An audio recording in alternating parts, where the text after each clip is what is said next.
কোয়াবের president, franchise টিমের running player, BCB পরিচালকের বিরুদ্ধে সংবাদ সম্মেলন করা একজন ক্রিকেটার বিসিবির অদম্য টুর্নামেন্টে নেই।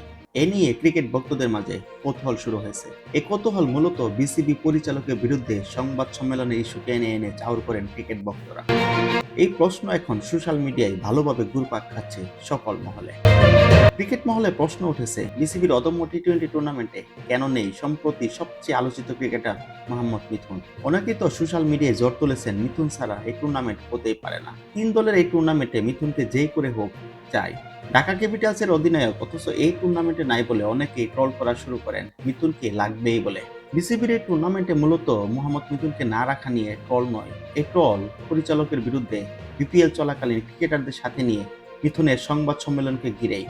তারই প্রেক্ষিতে ক্রিকেট ভক্তরা সামাজিক যোগাযোগ মাধ্যমে এক প্রকার ট্রলের প্রতিযোগিতায় উঠে পড়ে লেগেছে। এটি যেমন মিথুন ভক্তদের জন্য কষ্টকর, ঠিক উল্টো তেমনি মিথুনের কাছেও অপমান এবং সেটি লজ্জারও বটে। বাংলাদেশ ভারতের মাটিতে টি-20 বিশ্বকাপ খেলতে যাবে না, এই সিদ্ধান্ত দেশের স্বার্থে খুবই যুগোপযোগী। এটি ক্রিকেট ভক্তরা ভালোভাবে মেনেও নিয়েছে। ঠিক ক্রিকেট ভক্তদের মাতিয়ে রাখতে হবে, সেটিও বিসিবি পুরস্কার হিসেবে এক জাঁকজমক অদম্য টি-20 টুর্নামেন্টের আয়োজন করতে যাচ্ছে। এই আয়োজনে বিসিবি 3টি দলকে নিয়ে টুর্নামেন্ট সাজিয়েছে, যেখানে ইয়াসির আলী রাব্বি, সাব্বির রহমান এবং অনেক সিনিয়র খেলোয়াড়ও নেই।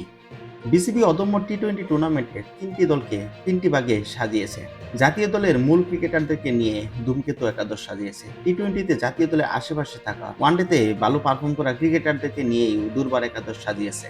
সবচেয়ে পটেনশিয়াল ইয়াং ক্রিকেটারদের নিয়ে দুরন্ত একাদশ নামের দল সাজিয়েছে। অনেক সিনিয়র খেলোয়াড়ের বাদ পড়াটা একেবারেই স্বাভাবিক বটে। আপনি কি মনে করেন মিথুনের বাদ পড়াটা কি একেবারেই স্বাভাবিক না? কমেন্টে জানাতে বলবেন না।